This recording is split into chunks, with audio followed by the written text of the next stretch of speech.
doing? This is Black Shy Guy coming at you with the podcast season 2, episode 7. As you can see on the screen, I got Drano the Great with me and Prodigal Son. We're going over Gamescomm 2022. We're going to give our personal opinions about it.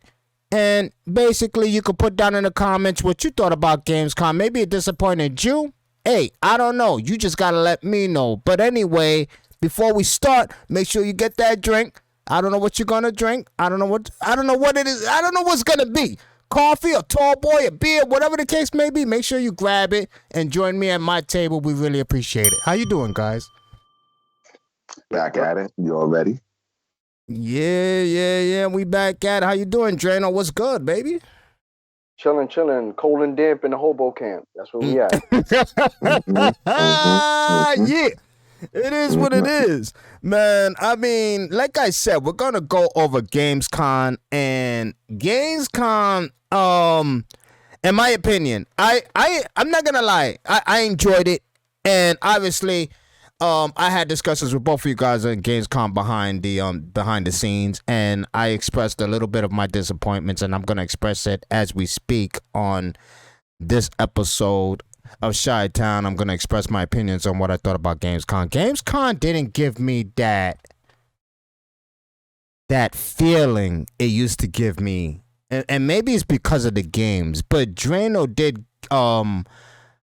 express a couple of good points and about that. There were gems in Gamescomm, but to me it wasn't enough gems. I think in Gamescomm there was a lot of repetitiveness.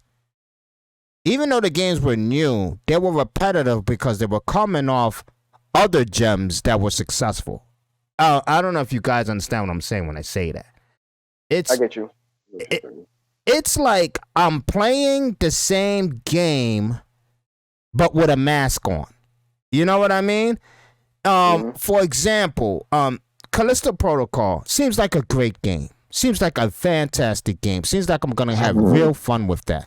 But it reminds me too much of Dead Space. Too much of Dead Space. I'm getting too much Dead Space vibes with it. I mean, I'm looking for that new factor, that wow factor again, and I didn't get that in Gamescom. Despite the fact that there were brand new games out there, and they looked great. Some of them. I mean, I'm not gonna lie, there were not more than 7 games that I was impressed with. I still didn't get that wow factor. I don't know if you guys got it, man. You guys got to talk to me. Like, did you guys get that wow factor on Gamescom? Go ahead, Drano. Let him have it, man. All right, I have at it. Did I get that wow factor? No, not even a bit. Not even a little bit. I have a little bit of and I'm in agreement with you when it comes to there was no wow factor and there was nothing new. It was like off the like one game kind of reminded me of another one, took a piece of another one, and we got this. Only because, and I've realized this, and it's going to be, I think it's going to be a while before we get the wow factor from another game award show. Is because when a status quo has been obtained, like a la we're in the land of remakes, remasters, what we're gonna see a lot of remake and remasters. When certain people do certain things good, we're gonna see that in many other games. I'm gonna say this real quick as an example. What game we talked about? Black Shot Guy. When Winds Meet, and what's the game that you said it directly reminds you of? You said Sekiro. You said that. Yeah, it reminds me of Sekiro. Winds Meet reminds me of Sekiro. Right, you said that. But see, you like we were talking like you like that game. I like that game.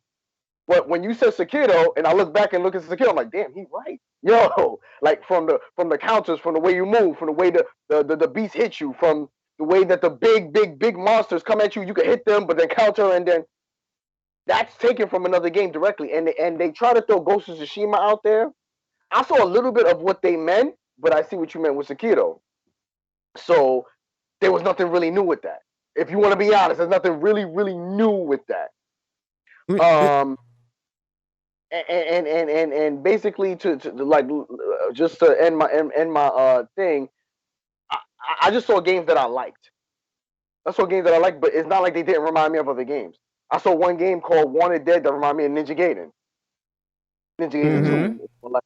I saw a game called First Descendant that reminded me of Anthem, but it was like, is it going to be better? Is it not? Like, but we don't know. But it just reminded me so of Anthem, the way the four player was going. You could jump up, you kind of could fly a little bit, and whatever have you. So to answer your question, on the thing, there was no wow factor. It was some repetitive stuff, repetitive ideas. Let's just say that. That's my take. What was your take? What was your take, Prodigal? Definitely watching the show. I didn't get that wow factor. That that's the game I've been waiting for, and this is what I want to do, and what's the date? And I didn't have that in this show, and that's what you're looking for. I don't know if it's the pandemic that's holding us back. That now we're not getting that rush of content that we would usually have around this time in the summertime for the winter rush. But definitely didn't have that. Now, I'm not going to say it was a total bust. There were a couple of interesting things in there that I said, like the Telltale game, The Expanse. That sort of interests me. I like where they were going. Not to mention, I want to see what Telltale is going to do, since they haven't done anything since The Walking Dead, and the other game, The Wolf Among Us. They haven't done anything since then. That got to be damn near 10 years old. Those are 360 games. So that got to be 10 years plus, some shit like that. Are you specifically looking for Telltale to do something? I mean, yes, it's Telltale. Yeah, it is Telltale, but they only made one. How can I say one? Can I even say it's a trilogy? They only made one story that was Nah, they made two. No, Wolf Among Us is actually pretty fire. Yeah, okay, well, I didn't try Wolf Among Us, so I mean, it didn't call to me. I'm sorry, and they did Batman. Oh yeah, they did do the Batman, yeah. And they did Batman. That was well done as well. That was well done as well. They're very good in storytelling. I have to admit that. I mean, but yes. I mean, I don't think Telltale is a development team that can basically uplift the spirits of Gamescom. Is what I'm saying. Like, oh, okay, no. I'm not. That's not what I'm saying. I'm not saying that they uplift, like they magically. Oh my God, Telltale was there, so they saved the show. I'm saying that's something that I saw that I was interested in. But in terms of the entirety of the show, it did not have that wow factor that you need in a show like that to keep people satiated for what's coming in the next couple of months, per se, within the next 6 months or around Christmas time or whatever have you. Definitely wasn't there for me. But like I said, a couple of interesting things in there, but I still think it's telltale, for lack of a better word. It's telltale of what's happening in the industry today, where still, 3 years? What is it, 3 years now? We're 3 years in with new consoles.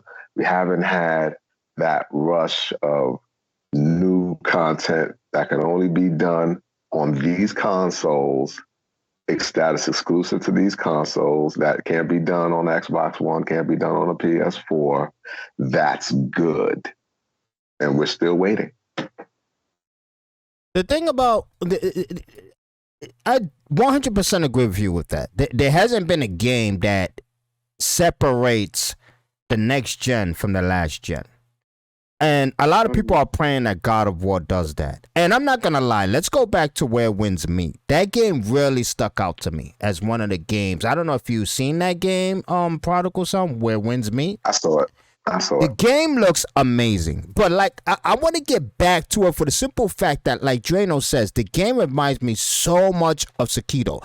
But a lot of people are saying, "Oh my God, it reminds me of Ghost of Tsushima." How does it remind you of Ghost of Tsushima when the movement, the battle system looks so much like Sekiro?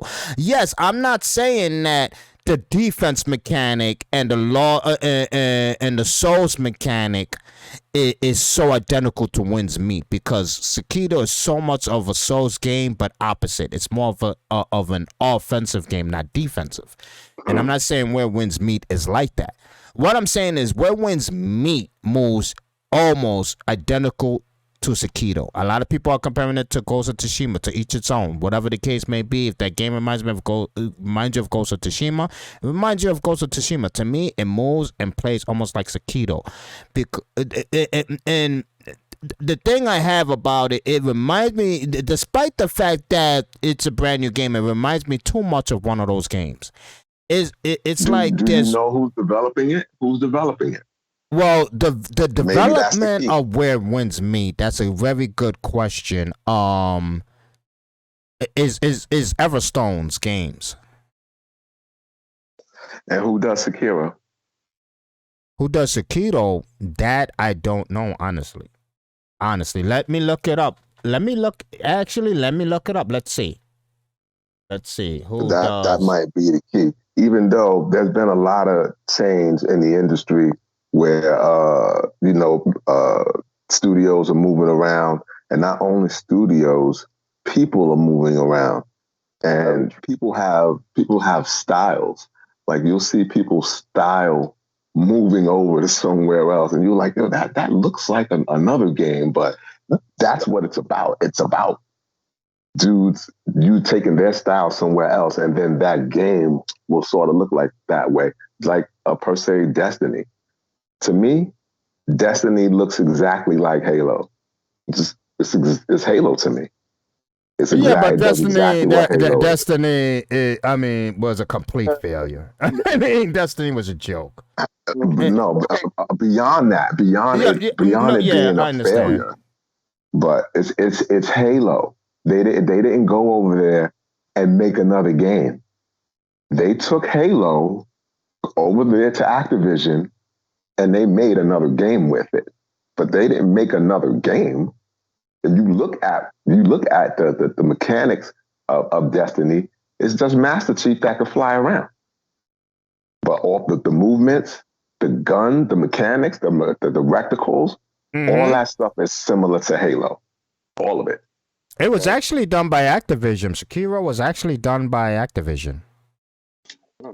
Okay, but just like you said, for example, you brought up Callisto Protocol.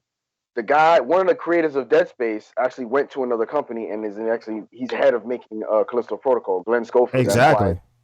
That's why it looks so much like Dead Space. He was one of the minds and creators of Dead Space. So I mean, it feels like we're playing Dead Space 4.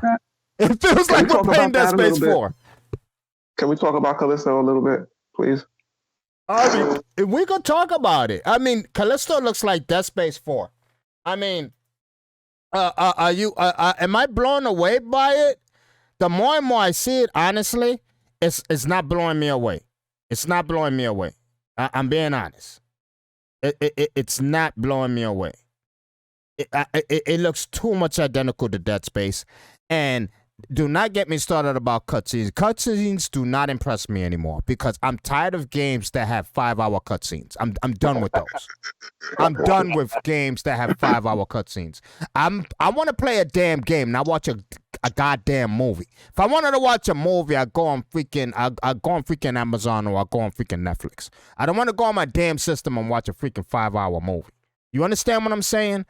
We could go on Callisto Protocol, but Callisto Protocol, the more and more I see it, the more and more I'm less impressed because it reminds me so. It's like I'm playing Dead Space Part 4. And we all actually want Dead Space Part 4, and we're not getting it. Do we not want that? Do we not want that Dead Space Part 4? We do want Dead Space, but we want Dead Space in Dead Space clothing. Exactly. So I don't want Dead Space in a mask.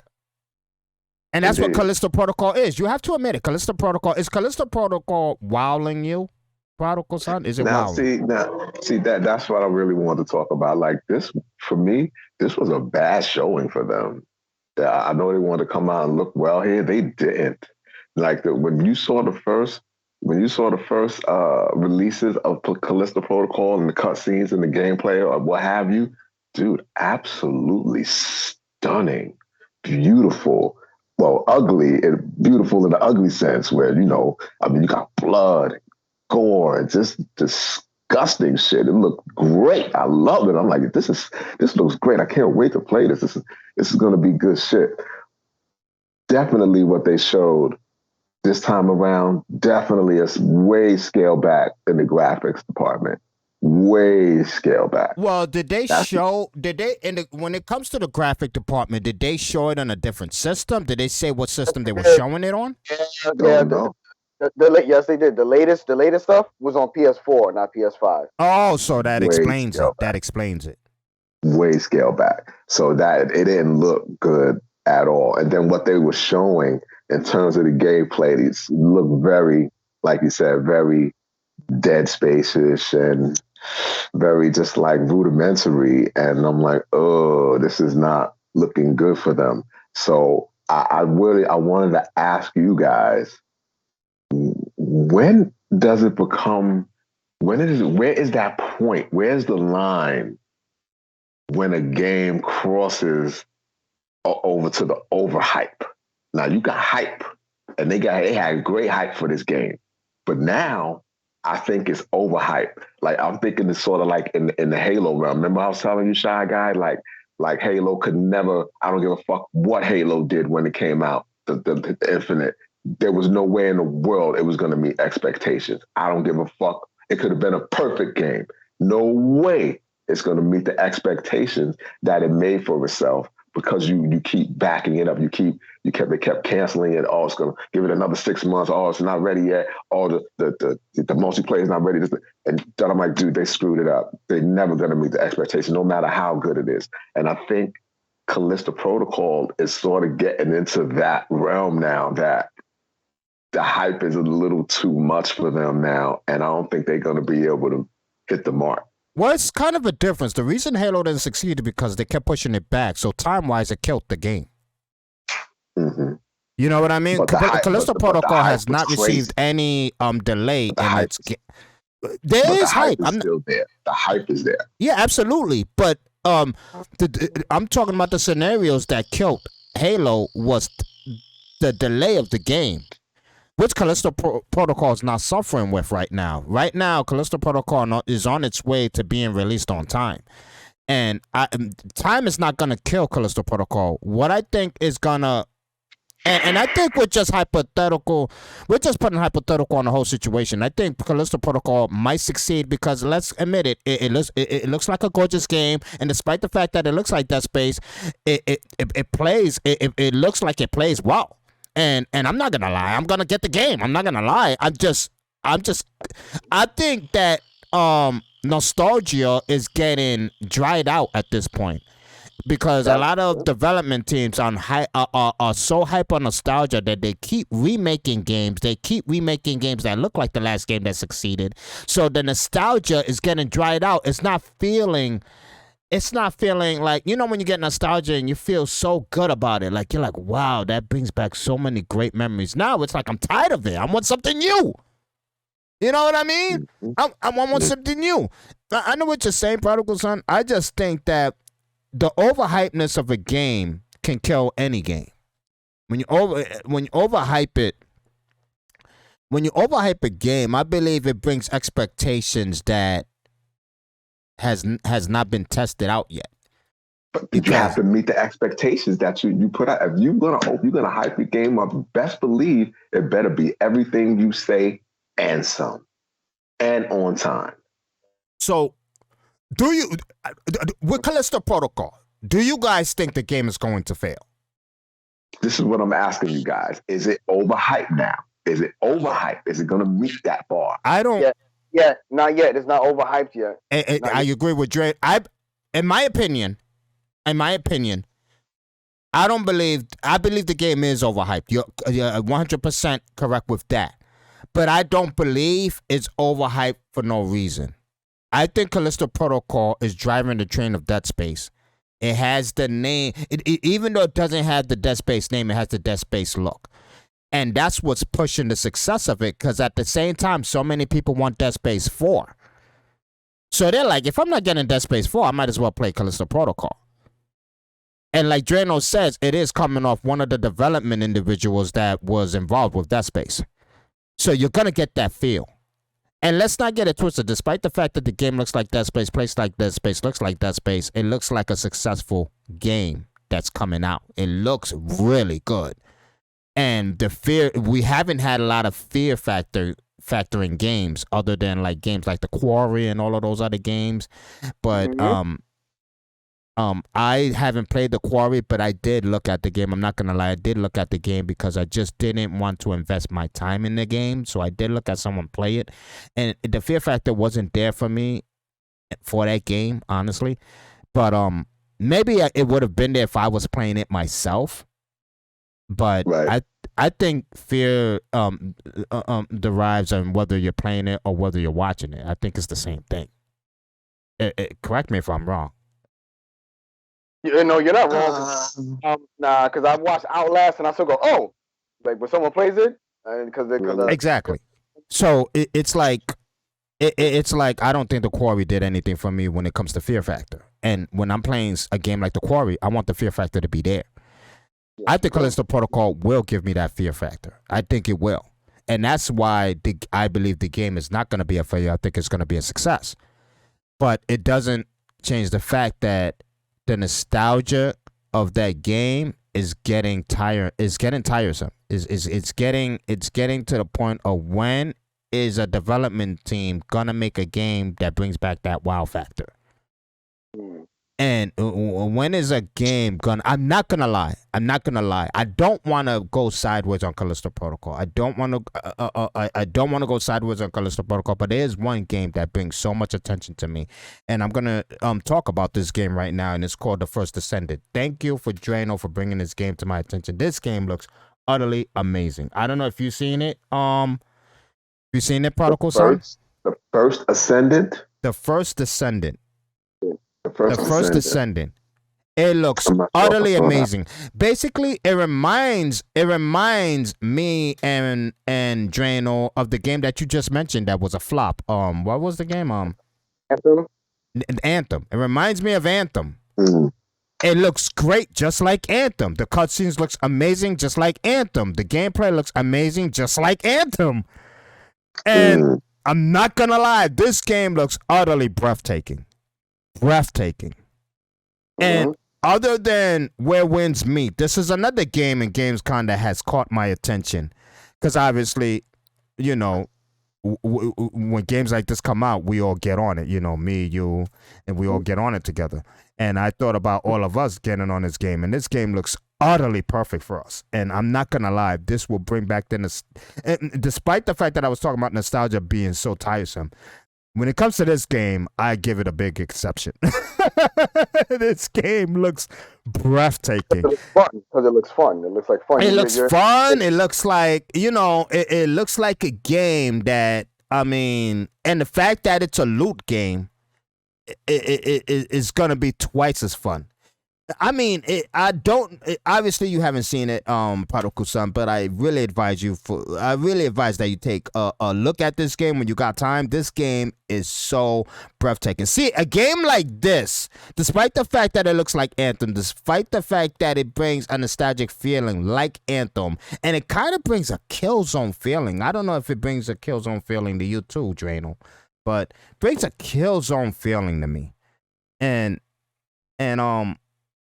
I don't know. I'm liking it. This is one of the games that is has caught my attention, and I honestly can't wait for this game. I really can't wait for this game. Where Winds Meet, yeah, I'm liking Where Winds Meet. It looks great. It looks fantastic. But The First Descendants, the fact that I finally am getting a game that I can play with you guys in, because what's the last game we all grinded on together? What was the last game?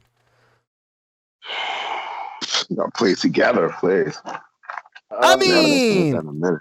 Jesus. Dying Light, Please. Dying Light Division. Yeah, it was Dying Light, wasn't it? Wow. Yeah, maybe. Wow. I mean, oh my God. Wow. I mean, the last game me and Drano grinded on together was Ninja Turtles. We didn't get to finish it, but Yeah. it was Dying Light was the last time when you got all the people in Chi-Town together in a game, and now the first Descendants is coming out. We better get on this goddamn game. And I hope the freaking reviews are good on this game because I don't want it to fail. Yeah, I don't want this game to fail whatsoever. But I'm not going to lie. If General No Great did not bring my attention to this game, because I'm not going to lie, when I was watching Gamescom, I was getting so turned off by Gamescom, I kind of clued out a lot of the games that they were showing. So this probably is one of the games that I clued myself out of. And General No Great brought it to my attention. And when I seen the trailer and then I seen the gameplay and I seen a lot of development teams talking about this game looks so promising. And I'm not going to lie, once again, like Prodigal Son was saying, there's a hype surrounding this game. There is. Now, see, there is a hype surrounding that one, too. I mean, I didn't know the hype was that real until I started watching back interviews and stuff like that. A lot of people are waiting for this game. So the hype is around this game also.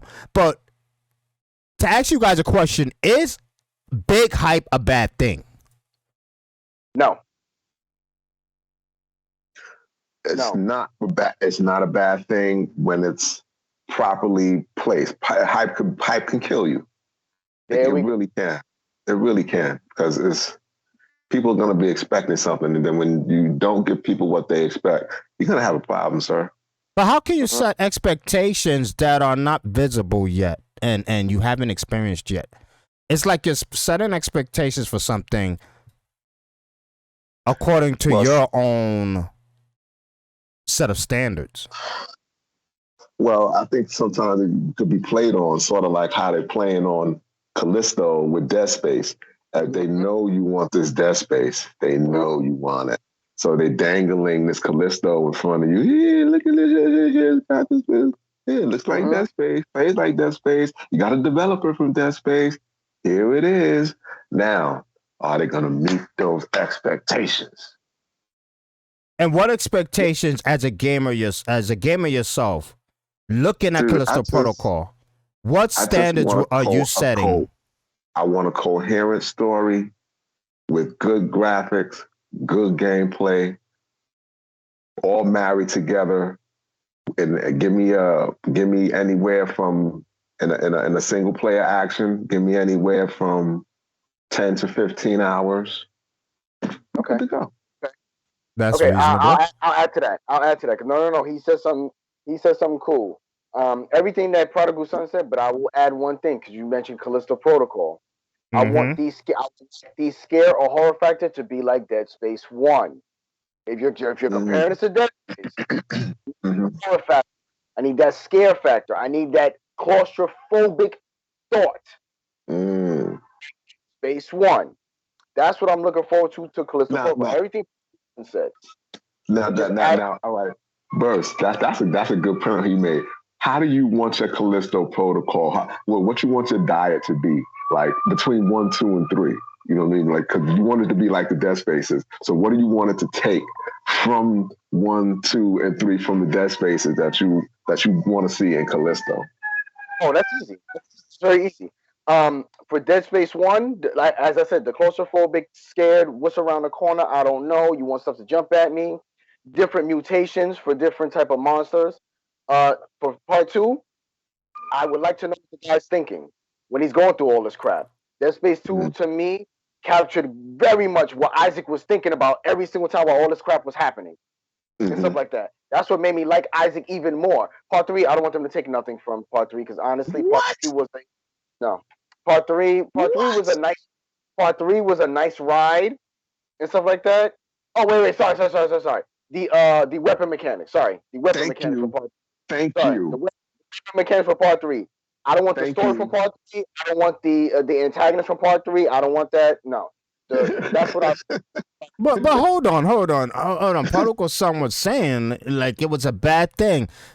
Prodigal Son, part 3 was not amazing, my man. It was not. Prodigal Son I'd say it was did. amazing. Dead Space removed. That gunplay was amazing. Yeah. Okay. The gunplay was amazing, but Dead Space 3 removed every single fear factor that which made Dead Space 1 and 2 amazing. Because oh god, because your weapons were so powerful. I'm sorry, guys. I'm sorry. No, and it's not even But that. your weapons were so powerful that it took away that fear factor. Sorry about that, guys. But yeah, that's exactly what it was, and that's why you didn't feel that. But you just love that gameplay of the mechanics of being able to switch your weapons when you want. Not switch your weapons. Make your own weapons. Customize your weapons to your taste. It was beautiful to behold. I loved it. That's just that part it was. All of that was fine and dandy. But I'm not playing a game just especially a one-player experience. So let's think about this right now. A campaign experience is not only, I got great, fantastic weapons. You're playing it for the story. You're playing it for the obviously the worrisome of your antagonist. You got of your protagonist. You gotta care about your protagonist. And one of the protagonists I didn't care much about. I cared about Isaac. And the fact that I didn't fear for Isaac's safety in part 3 removed everything, every feeling I had for that game. I did not worry for Isaac at all because I felt like freaking RoboCop in that game. Yes, I felt like nobody could stop me. I felt like I could walk into any room and dominate the situation. Now, let's flip that over now. Let's flip that over. Now, let's give you that same customization, per se, of Dead Space, what you had in part 3. But now I'm going to give you the antagonist to match it now. Now it's not going to be a cakewalk. I'm going to give you the customization, but shit, it's going to be so much shit going on out here that, you're going to need all of that shit to get through. If you didn't have it, you're getting your ass whooped out here. Now, does that make it a different game? I don't think that they should go back to that type of system. I think they should go back to the system what part 1 and part 2 had. That customization was fun and dandy, but that customization to me was meant to some type of it was made to be put in some type of multiplayer experience. Action game, yeah. Exactly. It wasn't meant to be put in a campaign. It was too overpowered. I can't believe you even said to yourself, Prodigal Son, it was too overpowered. Like I don't want that experience in my campaign game. Let me find the weapon and let me try to learn how to use the weapon. But the fact that I can take the weapon, put a flamethrower on it, then put a missile on it, then put a freaking grenade launcher on it, it was too much. It was too much. And I believe Dead Space 3, the experience, the fear factor was gone. Because you remember that feeling in Dead Space 1 and 2. You was walking down those corridors and looking at those air ducts like your life was in jeopardy all the time. Yes, because it was claustrophobic. It was close quarters, and you felt that in 1 and 2, and you wanted that. And not only that, you had a dearth of ammo. It wasn't like 3, you had ammo. You had an abundance of ammo. You shooting when you want to shoot. Whereas you had to. This is where but see, this is where it comes in. Where what I don't want taken from Dead Space 3. You kind of proved the point in a sense, which is what you said. I said the weapon customization. Not the same weapon mechanics that Dead Space 3 had. Now, you said something, Prodigal, that I'm sorry, I had to disagree with. The fact that only because you had powerful weapons, the game was kind of a cakewalk. Also, the placement of the enemies and the enemy types, which is what I said I want different in Callisto Protocol. Mind you, and if anybody remembers, in Dead Space 2, you did have sort of powerful weapons too. You did have you had a primary and a secondary weapon. If you know how to use them, they were powerful. The enemies still made you pay. You were still scared because they would surprise you. Right. You didn't have too powerful of a weapon as you you can customize your weapons too powerful, a la Dead Space 3. That's one thing I hope they back up from for Callisto Protocol. We'll see. I mean, I'm not gonna lie. Callisto Protocol is bringing a lot of attention. Obviously, it's bringing a lot of attention to this show because we're on Callisto Protocol and it has to be spoken about. But Callisto Protocol, to me, despite everything that we have said, and I 100% agree with Drano. I don't want a lot of aspects of Dead Space 3 and Callisto Protocol. I don't. I want Dead Space 2 within Callisto Protocol. I'll go with that. I want Dead Space 2 within Callisto Protocol. But at the same time, I don't want too much because I want Callisto Protocol to bring its own flavor. I want Callisto Protocol to be known as Callisto Protocol. So when it releases, I don't want to play Dead Space. I want to play Callisto Protocol. You understand what I'm saying? Mm-hmm. I want them to show me that this is why, despite you guys saying that we are Dead Space and that we remind you of Dead Space, this is why it's actually called Callisto Protocol and not Dead Space 4. You understand what I'm saying? I want them to make a big separation from the two.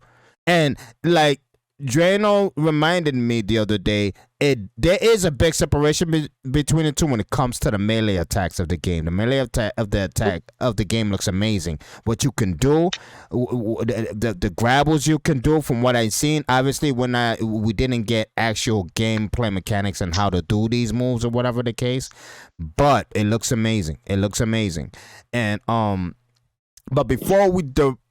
But before we dive totally into Callisto Protocol, I think we should put an end to Callisto Protocol as of now, and we're gonna move on to another game that I think is bringing a lot of attention to people that was in Gamescom, and I don't know if you guys have seen it. Obviously, a lot of the games that I mentioned are my flavor. If you guys got flavor games that you've seen in Gamescom, make sure you bring notice, and for the audiences that are watching, make sure you put it down in the comments on what game stuck out to you.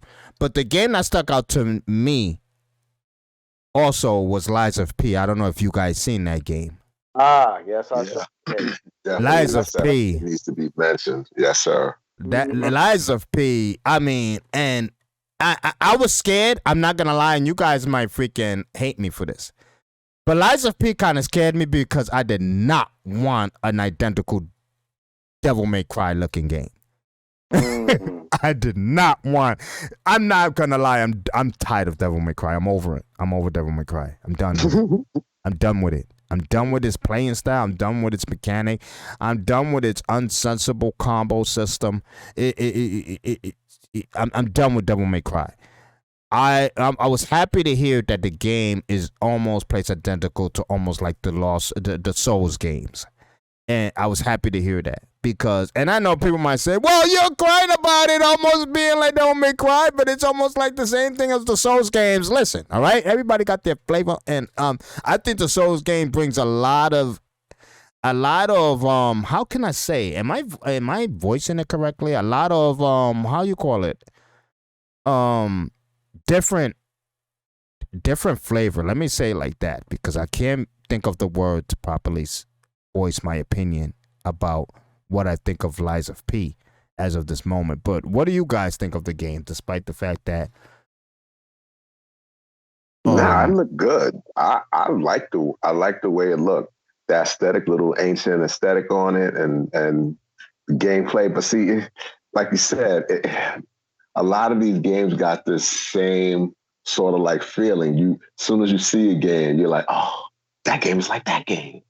And you start your comparisons. And what I'm really looking for is that game that doesn't necessarily strike me immediately with the comparison hit. And I'm tired of comparing games to other games per se. And it makes me think that we've hit all the marks. Like, have we hit all the marks? Like, have we tapped every well? So where are the new experiences? It seems like we're getting more combinations of experiences than new ones. That's a Okay, no, no, Very no. good point right there. Good point. Good point. I think what needs to be said as far as context is, because what we say is, well, when we say, oh, we don't want the same type of game or whatever, whatever, whatever. I think we don't want someone to walk the same exact type of steps that we've seen before. Your canvas could be something we've seen before, but the amount of paint you can put on can be quite different. That's why, like for example, Resident Evil 4 started the first over the shoulder type of gameplay. How many people copied that right off the gate? How many people copied that? Please. Gears of War copied that, but they did something different. Remember, they have a cover system. They have a different type of melee of finishers and stuff like that. So, like Lies of P does give me the Dark Soul, Bloodborne type of feel. Yup, it heavily does. But can they add combos to it? Can they add counters to it? That would separate it. Yes. The initial premise is damn Dark Souls, but damn I could combo like this. I got counters, I got sneak attacks, I got stealth moves. That would take it differently. That would make it look different. The end result, what I mean. The story. Now, the story so engaging that it's not like a Dark Souls. Is the story kind of like, oh, I actually got multiple characters to care about? Because in Dark Souls, you only got one guy to care about, and you barely know the story sometimes. Well, I disagree with that. Honestly, I think in the Dark Souls games, the protagonist mattered a lot. A lot of people cared about the protagonist in the Dark Souls games.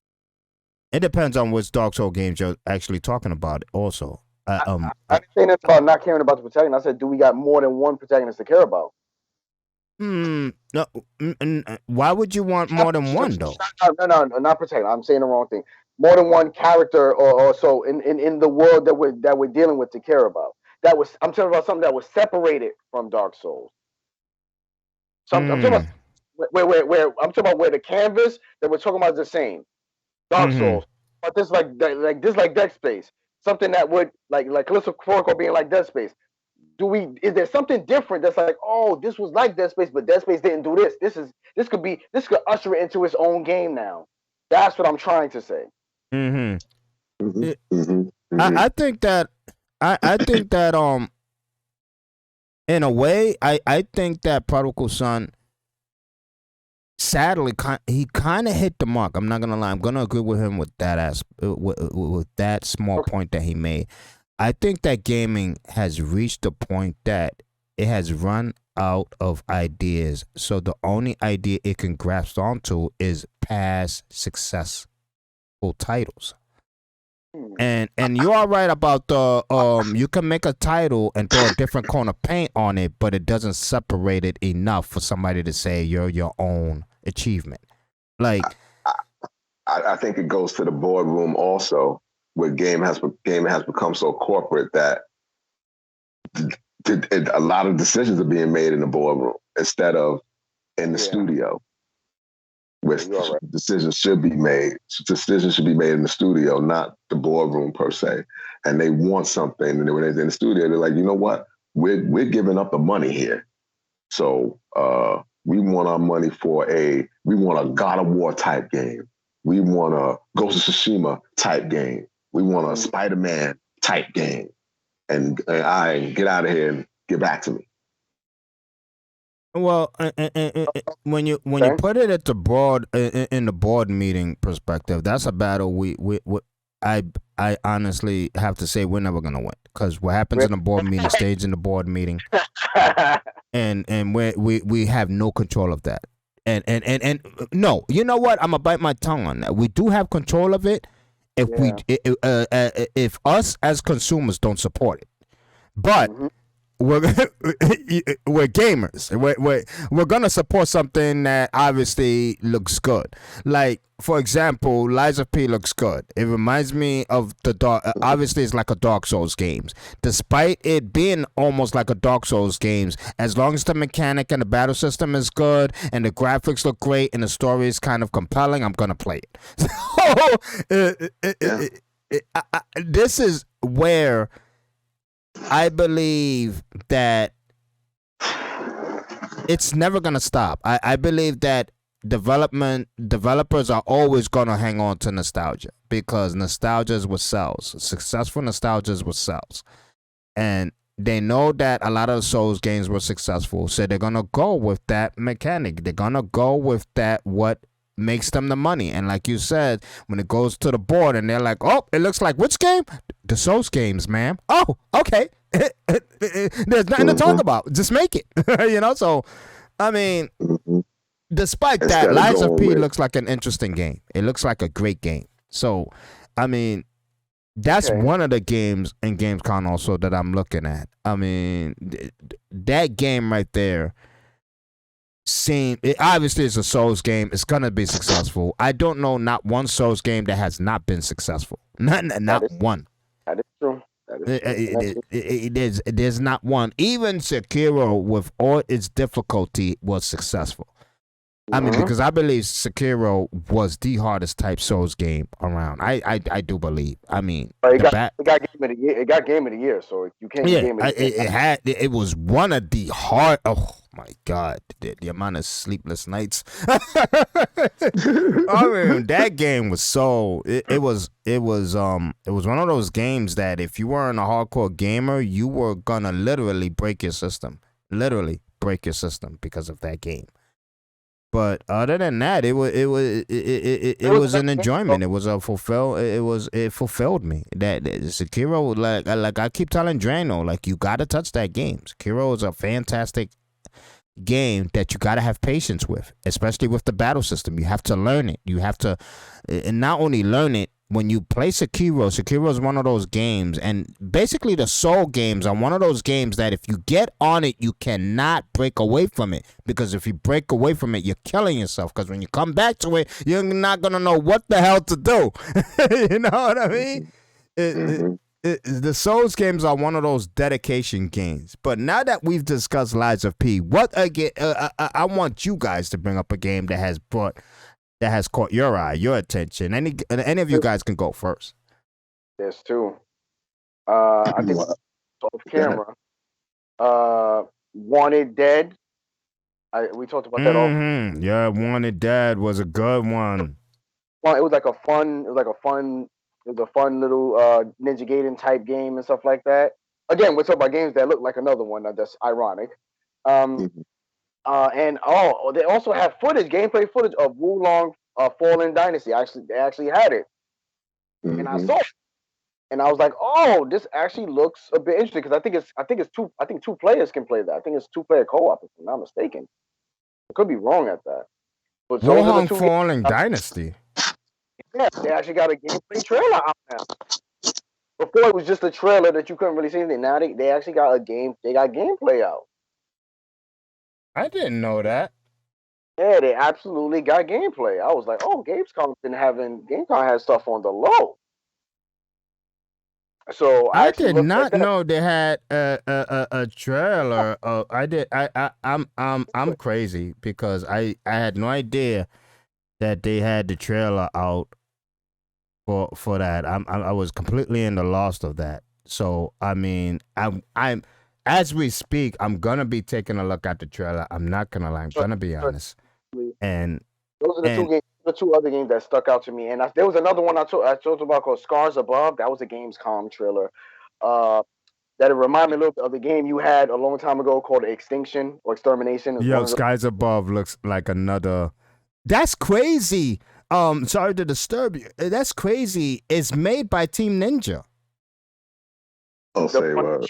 Yeah, I can't believe it. This game was made by Team Ninja. No wonder it plays like the way it plays. Yeah.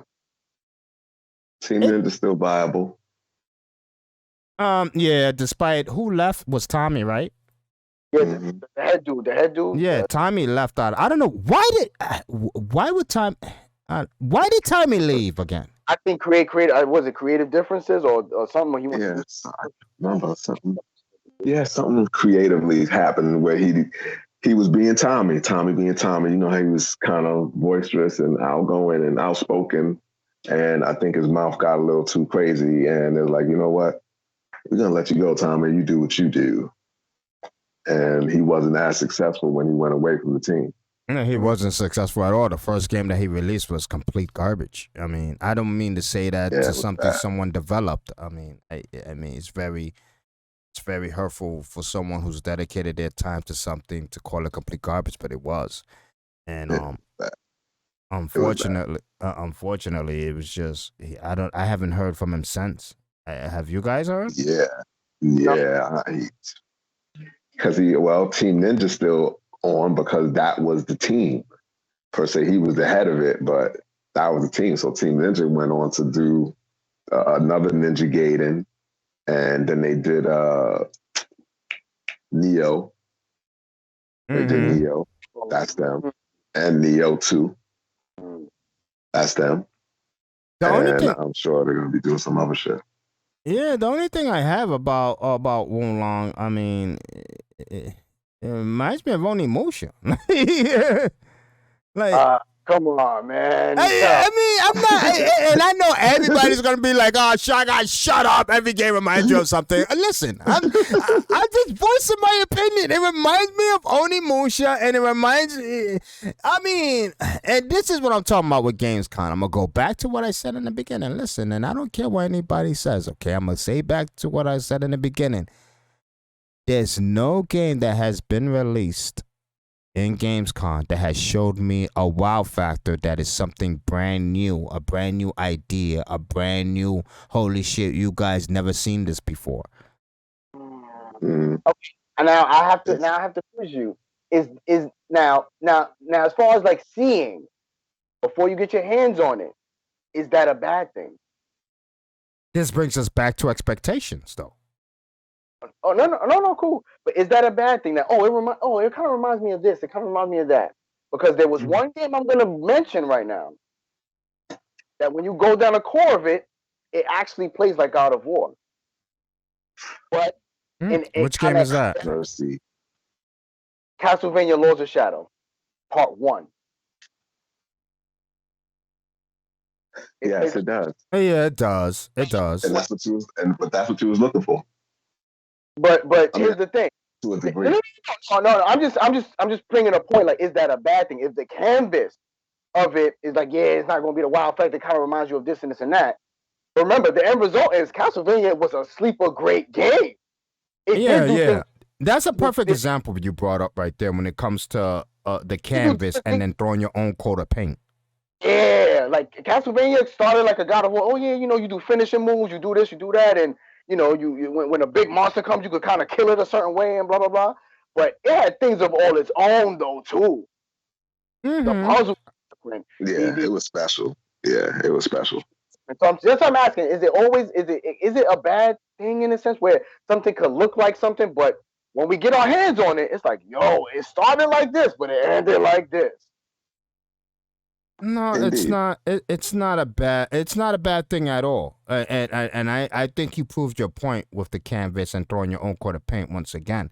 I think you really proved it with that example right there. And I really have no debate against that, honestly, because I understand that you can grab something and make it the canvas and make it your own type of flavor and it becomes successful.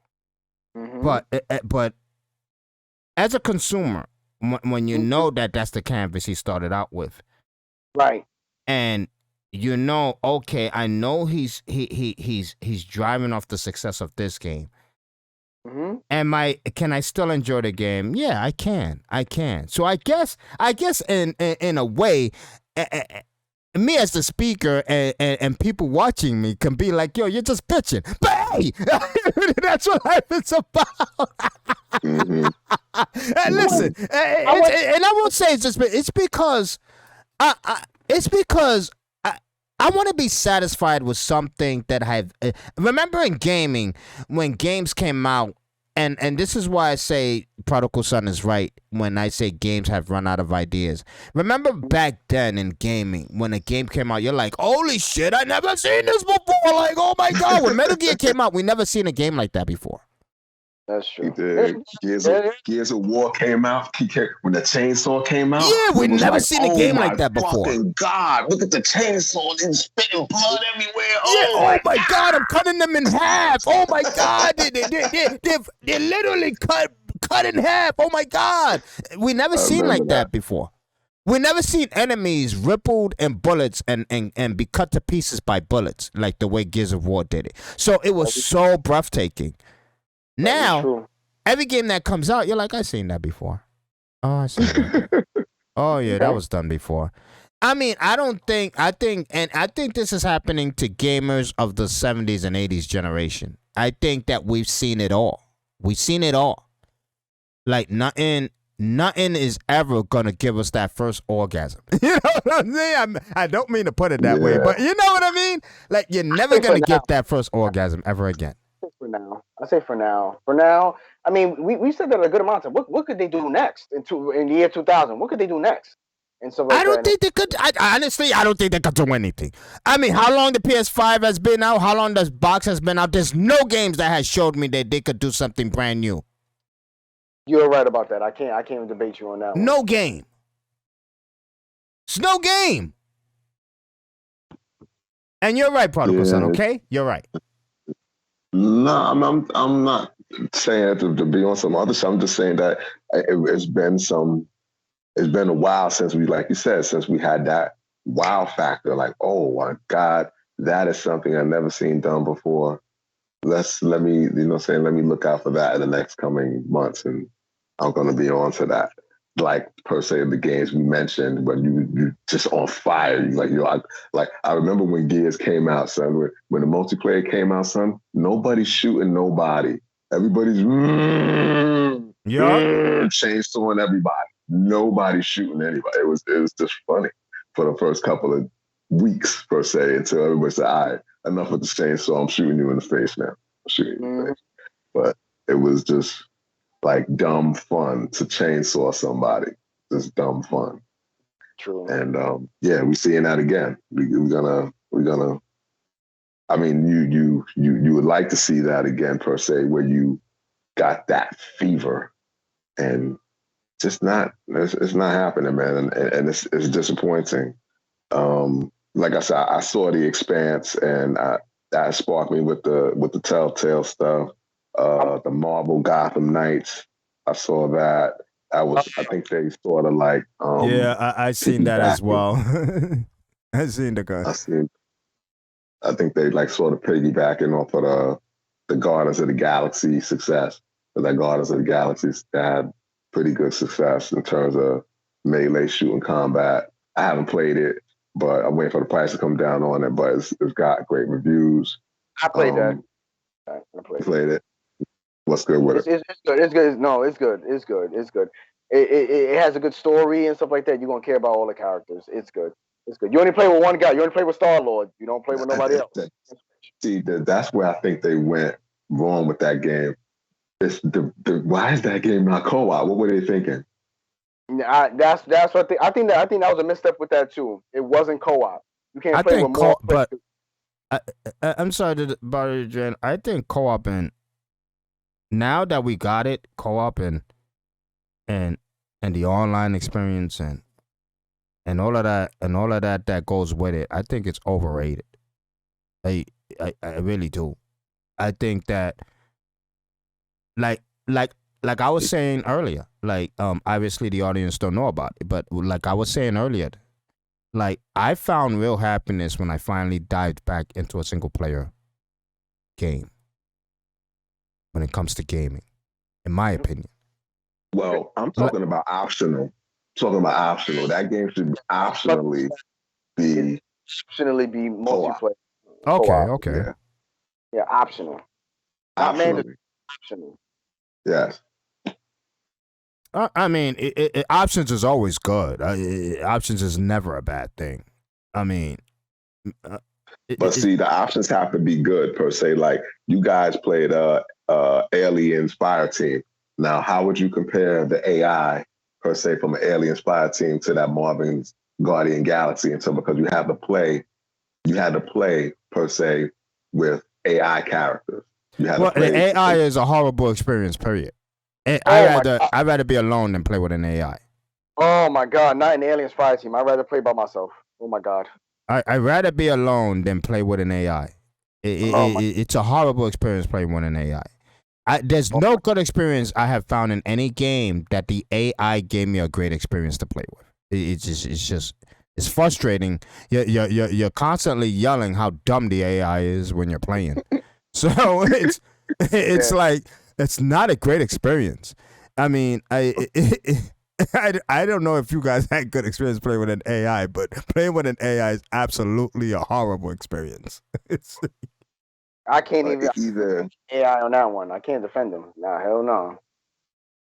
I mean, yeah, it's difficult. I know there got to be one or two out there that we forgetting, and they could get us in the comments. So they Maybe. can mention that in the comments because I know we missing a game or two that had somebody good that they. Oh, you know what? Who I think was good in BioShock Infinite. She Elizabeth? was good. Elizabeth? Yes, Elizabeth. She was good.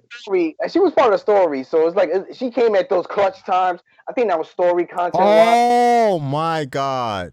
I know people are going to catch us in the comments with this, and I'm going to say it right now before we get roasted because Ellie was a fantastic AI. Oh, my bad. Yeah. Oh, my Ellie bad. Yeah. Oh yeah, of was course, Ellie. a fantastic AI. She Yeah, was one of the AIs, despite you playing a single player experience with The Last of Us, Mm-hmm. was such. I think she was even better than The Last of Us 2 when Ellie was patrolling with what's her name. You know what? Yeah. How many times that girl was walking out in the open? Thank God they didn't allow her discovery to be infiltrated within your gaming experience. Yeah. Because you would have got caught so many times. True that. But Yeah, the no. AI only responded when they seen you out in the open. They didn't respond when they seen her out in the open. Right. And that's something they need to fix with AIs, with the games in general. Like, Well, yeah, they have like to fix it those within games. your AI first. They have to fix the fact that your AI needs to work 100% in cohesiveness with your actions. Yes.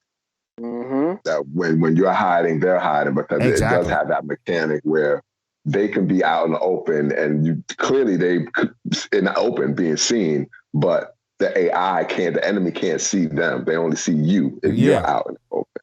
Yeah. And they need to fix that because it takes you out of the immersion. Yeah. It Which takes you out. game? And maybe the people in the comments or within the chat is gonna say there was a game that you could point in the direction you want the AI to hide in, or you can point in the direction you want the AI to attack. What game was that? There was a game like that where you would point and go, hide over there. Go over there. Yeah, Okay. like you directed their action. Like you go over there or attack that enemy. Or Mass Effect. Like that. Resident Evil vibe was kind of like that, where you could point Shiva to go over there, come over here, no, come over, or something like that. Yeah. But hiding, as far as hiding, you can hide nowhere. What game was that? Mass Effect, Mass Effect 3 had Mass that. Effect, yes! Mass 3, Effect! yeah. Yes! Mass Effect 3. That's another game that the AI was fantastic. Because even though you commanded them, but they were responsive. Yeah. They were like on point. You like, yo, do your so-and-so or do... Wow. Do your power. I can't believe I forgot Mass Effect. Mass Effect was so good. Mass Effect was good. And you needed to be able to control your dudes and not get them killed out there because they go down. You got to go pick them up. But I love the fact that the decision making was free framed. It was basically time stamped. Like it froze time while you made the decision. So when you were making a decision for an AI to act, or even your own decisions, they froze the game. Right. Until you made that decision, which helped a lot because to do that in real time, you're gonna die a lot. Yeah. So they made the right decision to do that. Yeah. That probably came out in play testing, like, this is too much. Yeah, exactly. And Mass Effect did it perfect. But in top of Mass Effect, we all could agree that Ellie is 100% the number one AI I've ever experienced in gaming. Probably. Yes, sir. No. Nah, she's number one. So, let's see. Even in fighting, even when you got in battles, how many times did somebody was about to hit me, and AI jumped on. Ellie jumped on the back. I'm like, yes. Yeah. When she jumped to stab the dude, I was like, oh my god, yeah. Oh my God! Last of Us is such an enjoyment. Last of Us is such a beautiful experience. It was but just. see, that's the thing. But that's the thing now. Now that we in this realm now, it's hard to take per se the alien fire teams. Yeah, I mean, I can't disagree with that. I can't disagree. I mean, Like if it could be done, it should be, like, dude, let's get it done. It could be done. It's already been proven that it could be done and done well. But it also depends on the individual's talent and what engine they're using. Indeed. So I mean, let's admit it. Like Naughty Dog is masters at the AI that accompanies you during the campaign. Understand the door's open though. The door's open. Once the bar's been set, the bar's been set. Yeah, but can it be reached? Well, you're gonna have to reach it. You want to sell your game. Well, there's games that sell that the AI sucks. So you won't be selling so long, sir. You won't be on that. No, yeah, absolutely. But I mean, what I'm saying is, if the bar can be reached, if the bar can be easily reached, then there won't be no top dog. And that's why Naughty Dog is one of the top dogs when it comes to incorporating their AI when you're in the campaign. Like, I mean, I don't even want to get into Naughty Dog right now because I'm extremely upset at them with the remake of The Last of Us Part 1 that cost $70. That is basically full price in the game. And I don't want to even get into that because I know everybody who listens to my podcast is, Shy Guy, you said this 100 times. All right. I'm going to say it one more time, all right? Jesus Christ. Jesus Christ. And for all those who are like, oh, Last of Us is going to be a brand new experience for me. It's brand new and they're remaking and there's 5 minutes extra of cutscenes, etc. Stop it. Stop it. Stop fooling yourselves. It's one cutscene. If it's a 5 or 10 minute cutscene, it's probably 1 or 2 cutscenes and that's it. Because remember, Last of Us cutscenes some of them were extremely long. Okay? So you're getting probably 2 cutscenes if they say there's 10 minutes of extra cutscenes. You're probably getting 2 or 3 cutscenes. 3 the most, okay? 3 the most. All right? That's my little rant on The Last of Us. I'm sorry, guys. Thank you very much, sir. Thank you. We appreciate that. I had to release it. No, we see that. You okay now? You okay? You okay? I'm okay now. I'm okay. Okay. But I'm going to go back to one game. This is going to be my final game that I'm going to mention in Gamescom that took my breath away. And that was Atomic Heart. I don't know if you guys seen that game. Oh, man. Yeah. Atomic Heart. Explain. It basically plays like BioShock. And once again, I'm bringing a nostalgic comparison. Have you seen it? Oh, man. That's a Atomic Heart is a breathtaker. Atomic Heart is a breathtaker. It's a breathtaker of a game. I mean, I really love the way it looks. I really do love the way it looks. I love the way it plays. Obviously, it plays like BioShock. And it looks amazing. It looks utterly amazing. It like, wow. Well, we haven't had that in a minute in terms of a BioShock-ish type of game. You know what I mean? Shooter, RPG. You have sort of organic weapons, witchery, sort of what you might call witchery or whatever. Mm-hmm. It would be interesting to have something like that again in that light, in that vein. We haven't had that. BioShock, anything BioShock has at least 10 years out. Those are 360 games. Haven't had anything since the 360 game on BioShock. Maybe Xbox One, maybe. I'm not sure. But nothing from that team. I think that team broke up, right? No? I'm not even sure the full story of that situation. Good question. That's a very good question. I don't know. I I don't think I don't that's know illegal. if they're broken up or whatever the case may be, but I mean, maybe some of them are involved with this game. I don't know because this game plays so much like BioShock, and it looks amazing. The powers, the battle system, the mechanics, it looks utterly amazing. And this is the last game that has caught my attention at Gamescom, and obviously the games that I have mentioned, which is Atomic Heart, where Winds Meet, Lies of P, First Descendants, and I am interested in the game that Drano mentioned, Wanted Dead. Those are the games that are on my list from now to next year to mid next year. Those are the games that are going to be definitely in my library. And let me add digitally, okay, digitally, because I'm not getting the Mhm. Thank physical. you very much. I'm not getting the physical. I have to voice it because I believe everybody should go digital. This one over here. Mm-mm. This one over here. I'm telling you, they're taking your money by you going physical with these physical copies. Stop it. Go digital. Okay. When you go digital, it's always with you. Remember that. When you go digital, the game always walks with you. Think about it. Think about it. Mm. Think about that. That's a very interesting point that I brought right there. I even impressed myself right there.